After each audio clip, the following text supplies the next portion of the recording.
Hey guys, welcome back to another tutorial video. So in today's video, I'll show you how to download Shutterstock images without a watermark. So if you've seen websites or tools claiming they can remove Shutterstock watermarks for free, then here's what you should know. The watermark is there because the image is licensed content, and removing it without authorization isn't a legitimate way to opt in the image. The proper way to get a Shutterstock image without a watermark is to license or purchase the image through Shutterstock. So first, you need to find the image you want on Shutterstock, then select the appropriate licensing option and complete the purchase or download process.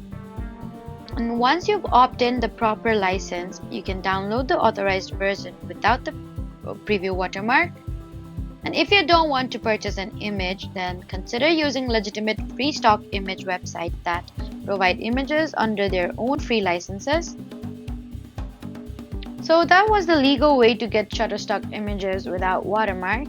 Please do not forget to like, comment, and subscribe for more helpful tutorials. Thank you for watching.